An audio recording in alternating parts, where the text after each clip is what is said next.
दोस्तों नमस्कार।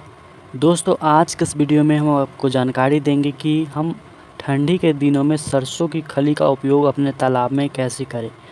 दोस्तों सरसों की खली एक ऐसी चीज़ होती है जो किसान भाई ठंडी के दिनों में भोजन के रूप में मछलियों के लिए उपयोग करते हैं। तो आज के इस वीडियो में आपको उसी के बारे में जानकारी मिलेगी। दोस्तों हम ठंडी के दिनों में कितना सरसों की खली अपने तालाब में डालेंगे, किस प्रकार से डालेंगे, सरसों की खली का उपयोग किस किस तरह से तालाब में किया जाता है, कौन कौन सी मछलियां हैं जो सरसों की खली ठंडी के दिनों में खाना पसंद करती है, और कुछ ऐसी भी मछलियां हैं जिनकी वृद्धि जिनका ग्रोथ ठंडी के दिन में भी अच्छा होता है, तो उनको हम सरसों की खली खिलाकर अच्छा ग्रोथ ले सकते हैं।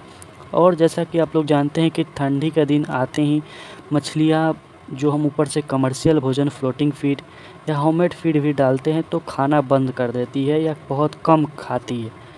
तो हम सरसों की खली का प्रयोग जब तालाब में करेंगे तो तालाब के पानी में वो घुल जाता है पूरी तरह से।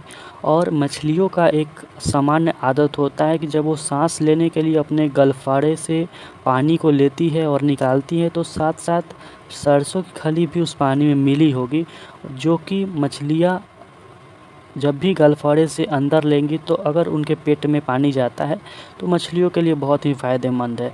तो सरसों की खली ऐसे भी मछलियों के लिए बहुत अच्छा है, मछलियों को ग्रोथ बढ़ाता है। उसी के बारे में आपको पूरी तरह से जानकारी मिलेगी।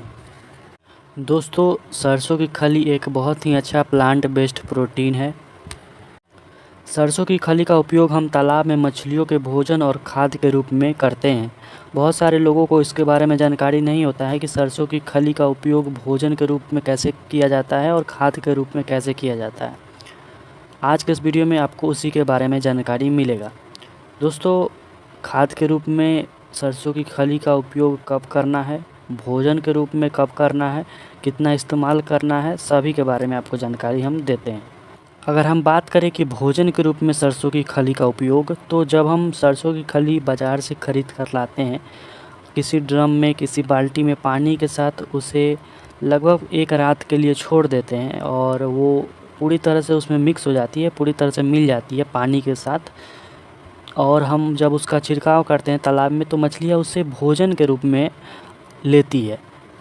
ये हो गया एज ए फीड हम मछलियों को खिलाते हैं। अब हम आपको जानकारी देते हैं कि खाद के रूप में हम सरसों की खली का उपयोग कैसे करते हैं तालाब में। दोस्तों जब भी आप सरसों की खली लाते हैं खरीद कर, किसी गड्ढे में या किसी ड्रम में ही हल्का पानी के साथ मिलाकर छोड़ देते हैं 3 से 4 दिन 5 दिन तक सड़ने के लिए। उसके बाद वह भोजन नहीं रह जाता है, वो खाद बन जाता है। और जब हम अपने तालाब में उसे डालते हैं तो उससे फाइटोप्लैंक्टन का निर्माण होता है तालाब में और मछलियाँ उसे खाती है। जब आप 3 से 4 दिन तक उसे सड़ा देंगे तो वो भोजन नहीं रहेगी, वो खाद बन जाएगा। ठंडी में जब मछलियाँ भोजन नहीं करती है तो तालाब के अंदर अपना भोजन तलाश करती है। अगर हम खाद के रूप में सरसों की खली का उपयोग करेंगे तो प्राकृतिक भोजन तालाब में मौजूद होगा और मछलियाँ उसे खाएगी और ठंडी में भी अच्छा ग्रोथ करेगी। तो इस तरह से आप खाद के रूप में उपयोग कर सकते हैं और भोजन के रूप में। अब जैसे कि ठंडी का दिन है, अभी तक तो धूप अच्छा खासा हो रहा है, लेकिन जब धूप ना हो तो हम खाद के रूप में सरसों की खली का उपयोग नहीं करेंगे। तब हम एज ए फीड यानी कि भोजन के रूप में, यानी सरसों की खली को पानी के साथ मिलाकर और तालाब में छिड़काव करेंगे तो मछलियाँ डायरेक्ट उसे खाएगी, वो एज ए फीड हो गया। दोस्तों कुछ मछलियाँ होती है जैसे सिल्वर कार्प, बिग हेड, ये सब को हम लोग फ्लोटिंग फीड, कमर्शियल फीड या बाहरी बनावटी भोजन हम नहीं खिला सकते हैं, क्योंकि ये लोग फ़िल्टर फीडर होती है। छोटी छोटी चीज़ों को ये लोग छान छान कर खाती है, जैसे सिल्वर कार्प और बिग हेड। तो इन मछलियों के लिए सबसे अच्छा भोजन लिक्विड भोजन होता है, जैसे कि सरसों की खली जब हम तालाब में छिड़काव करेंगे तो ऊपर की लेयर की मछली होती है सिल्वर कार्प, जो हमेशा अपने गलफड़े से सांस लेते रहती है, पानी को अंदर बाहर करते रहती है। तो सरसों की खली का पानी रहेगा उनके पेट में जाएगा तो बहुत ही फ़ायदा करता है सिल्वर कार्प और बिग हेड मछली को सरसों की खली। और ये दोनों ऐसी मछलियाँ हैं जो 6 डिग्री टेम्परेचर तक में भी बहुत ही अच्छा ग्रोथ करती है।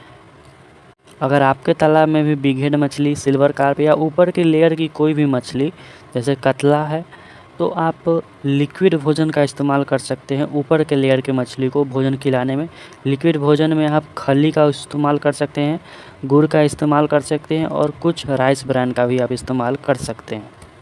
अब हम आपको जानकारी देते हैं कि ठंडी का दिन का डोज़ क्या होना चाहिए, क्योंकि गर्मी के दिन का डोज़ अलग होगा सरसों की खली का एज ए फीड और एज ए फर्टिलाइज़र भी। अगर आप खाद के रूप में यानी फर्टिलाइज़र के रूप में सरसों की खली का उपयोग करते हैं 3 से 4 दिन 5 दिन सराहने के बाद, तो आप 10 केजी प्रति एकड़ कर सकते हैं। पानी जब हरा हो जाए उसके बाद आप उसका इस्तेमाल नहीं करेंगे। जब पानी का रंग सामान्य हो जाएगा उसके बाद आप फिर दोबारा इस्तेमाल करेंगे। लेकिन भोजन के रूप में जब हम इस्तेमाल करेंगे सरसों की खली का, तो मात्र 3 से 4 केजी प्रति एकड़ आप प्रतिदिन सरसों की खली का भोजन के रूप में इस्तेमाल करेंगे। उसके अलावा आप कोई भोजन नहीं देंगे। दोस्तों, बहुत सारे किसान भाइयों को सरसों की खली तालाब में डालने की विधि नहीं पता होती है। आप एक ही जगह पर बहुत ही गाढ़ा करके ना डालें। जितना उसमें आप पानी मिलाएंगे उतना अच्छा रहेगा, अधिक से अधिक भोजन रहेगी। क्योंकि सरसों की खली जब आप एक बाल्टी लेते हैं, बहुत गाढ़ा अगर होता है, जैसे 3 से 4 केजी एक बाल्टी हुआ, बहुत ही गाढ़ा होता है, तो उसको एक ही जगह पर ना डालें। जितना ज़्यादा से ज़्यादा हो सके उससे 1 बाल्टी से 4 बाल्टी 5 बाल्टी बनाएं, उसके बाद तालाब में उपयोग करें। क्योंकि सरसों की खली उतना बहुत अधिक हो जाता है। तो इस प्रकार से दोस्तों आप सरसों की खली का उपयोग अपने तालाब में कर सकते हैं। ठंडी में भी मछलियाँ वृद्धि करेगी।